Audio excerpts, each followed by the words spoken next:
त्रिभुज ABC में AB और AC के मध्य बिंदु D तथा E को मिलाया गया है, जिसमें D समांतर BC है। तो जब भी D समांतर BC होगा तो यह D जो भुजा होगी वह BC के आधा होगी। यदि मान लिया जाए BC x है तो D क्या होगा, x/2। आप देखिए यहाँ पे दिया है D बराबर BC/2। देखिए यहाँ पे BC का वैल्यू कितना दिया है, 16। तो D का वैल्यू क्या होगा, 16/2, यानी क्या हो जाए 8। देखिए समांतर का मतलब होता है कि ये दोनों रेखा की बराबर दूरी हमेशा बनी रहेगी, यानी यह दोनों रेखा आपस में कभी टकराएगी नहीं। समांतर का मतलब ये नहीं समझे कि दोनों बराबर कभी नहीं होता है ना। ये दोनों हमेशा क्या होगा, एक दूसरे से कभी ये दोनों रेखा BC और D एक दूसरे को कभी प्रतिच्छेद नहीं करेंगे। देखिए सेकेंड क्वेश्चन, पहला प्रॉपर्टी यह हुआ कि यह जो D होगा BC के क्या होगा, आधा। तो देखिए BC बराबर दिया है 16, तो D बराबर कितना होगा जी, 8, क्योंकि D बराबर क्या है, BC/2। तो BC का वैल्यू कितना है, 16। तो 16 में 2 से भाग दें, 2 × 16। चलिए समझ गए।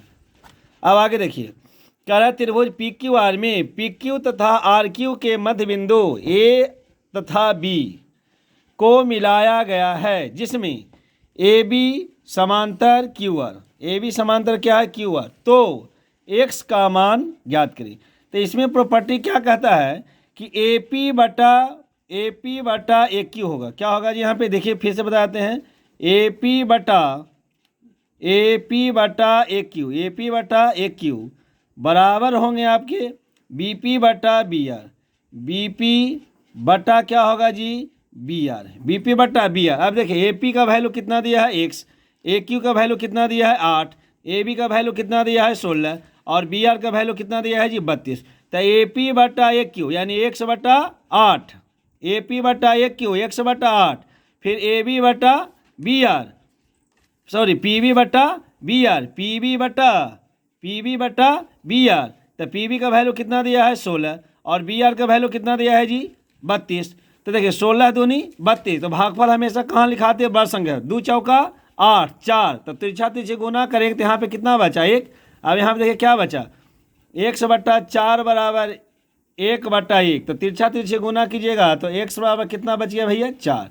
तो x का वैल्यू कितना निकल गया, 4, यानी यह दोनों हमेशा क्या होगी, बराबर होगी। अब कोई भी क्वेश्चन यदि दे दे, यदि मध्य बिंदु को मिलाया जाए, किसी भी त्रिभुज के दो भुजाओं को जब मध्य बिंदु को मिलाया जाता है, क्या बोला, किसी भी त्रिभुज के दो भुजाओं को मध्य बिंदु को मिलाया जाता है, तो वह जो भुजा होती, जो मध्य बिंदु से बनाने वाली जो रेखा है, वह तीसरी भुजा के समांतर होती है। तीसरी भुजा के सदैव क्या होगी, समांतर होगी। और वह जो मध्य बिंदु से जो भुजा मिलाया जाएगा वह तीसरी भुजा के आधा होगा। तीसरी भुजा क्या होगा जी, आधा। जैसे मान लीजिए यदि QR बराबर यहाँ पे 32 रख दे तो AB का वैल्यू कितना हो जाएगा, 16। AB का वैल्यू कितना हो जाएगा, 16।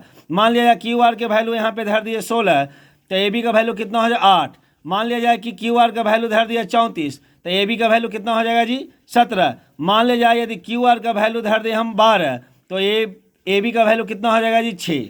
AB का वैल्यू कितनी हो जाएगी, 6, यानी सिर्फ इसका क्या होगा जी, आधा होता। ऐसे ऐसे क्वेश्चन जो है बहुत आते हैं। इस थ्योरी पर जो है आपको बहुत सारे क्वेश्चन बन जाएंगे, 15 से 20 नंबर क्वेश्चन बनेंगे। और बिहार बोर्ड में कम से कम तो इस थ्योरी से कम तो 4 नंबर के क्वेश्चन आता है, तो आता है कम से कम 4 नंबर क्वेश्चन आ गया। तो ऐसे वीडियो के लिए आप लोग मेरे यूट्यूब और फेसबुक को क्या करें जी, फॉलो करें।